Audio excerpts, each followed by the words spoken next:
However, sometimes measuring the concentration is really quite difficult to measure directly. But in theory, luckily for us, any property that changes from the beginning of a reaction to the end of the reaction could be used. There are a few caveats to this. The two main ones are that the change needs to be large enough compared to the accuracy of whatever's being measured. So I want to think about accuracy and precision in the equipment that I'm going to be able to use. If something's happening so minusculely that you can't measure it very well without a lot of error, if you think back to chapter 11 and think about how we calculate different types of error, certain things we're not going to want to measure. So that's the first caveat. The second one is that the factor should be something that not only changes from the beginning of the reaction to the end of the reaction, but something that changes proportionally in the same way and manner that concentration does. We're going to look at a few different types of experiments that we could do in the classroom, in the laboratory, and look at how we would measure those and what factor we would measure. So starting out, we've done these before, we've done titrations. We can measure the rate of something with the titration. What we need to do, though, is we need to remove a small sample of whatever reaction vessel we have, small sample out of it into our Erlenmeyer flask, then we can titrate it to see what the concentration is. So see here, we determine the concentration of either the product or the reactant present. It's going to be one or the other that we're measuring the change in, which then we can use to calculate the opposite. The problem with this is that if we have a reaction that happens very quickly, whenever we take a sample out of the main reaction vessel and put it into the Erlenmeyer flask, it's going to keep reacting. And we don't want it to keep reacting so much that we can't determine what it is at that time.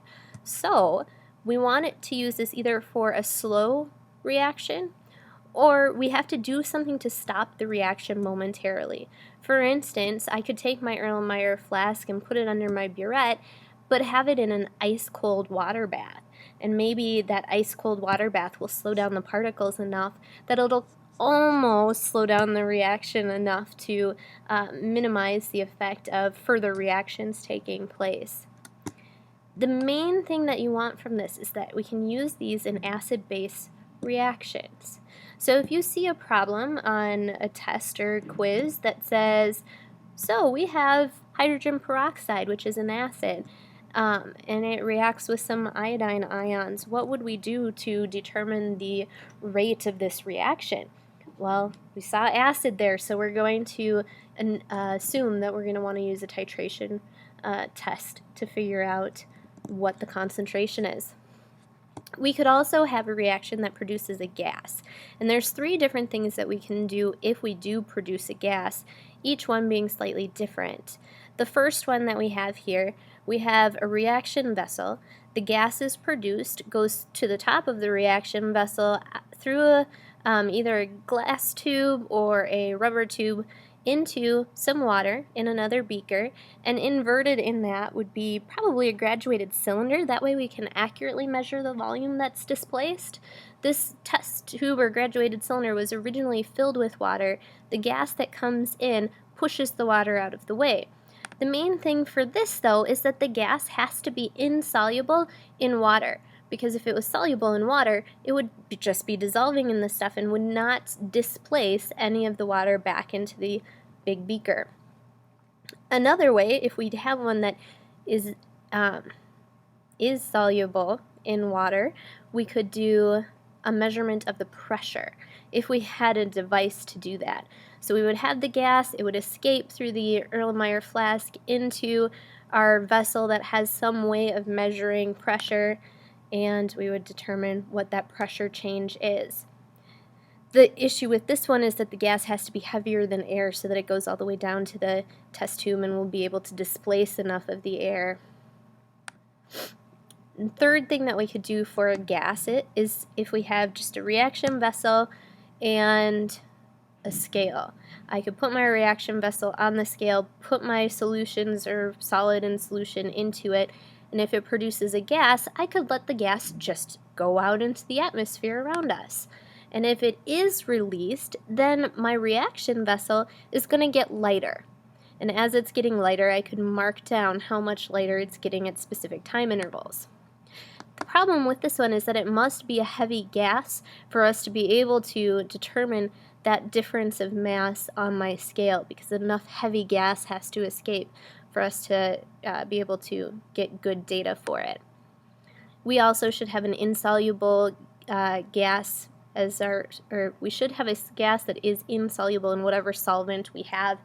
Again, like the first one, simply because we can't get good data if it's just dissolving into the solution.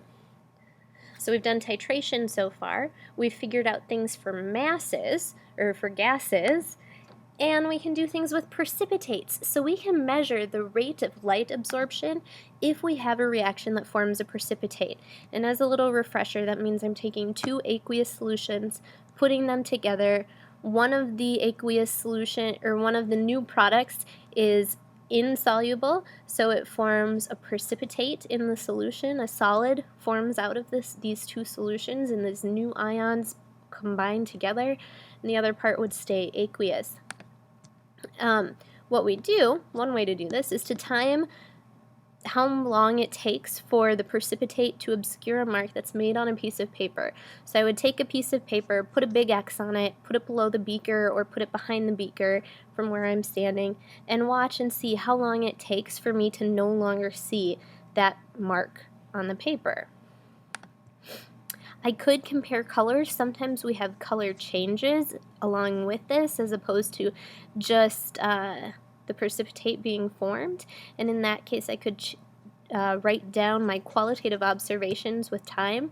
So 2 and 3 are both pretty qualitative and can depend on the person that's looking at them. This last one, though, if we have a spectrometer, if we had a nice mechanical system in the classroom, we could measure the color that is absorbed by our colored precipitate. So if I have just an aqueous solution that's colorless and clear with that precipitate, I can be measuring the color that's absorbed by that precipitate with time. If I have something that deals with ions, I'm going to measure the electrical conductivity of it by measuring the current resistance. So I'd use my conductivity tester, place it in, see how much that resistance changes with time. We are going to be doing an iodine clock reaction in class next week. If you are interested in looking at one of these iodine clock reactions taking place, you can easily click it into YouTube, type iodine clock reaction, and you'll see lots of good demos for that.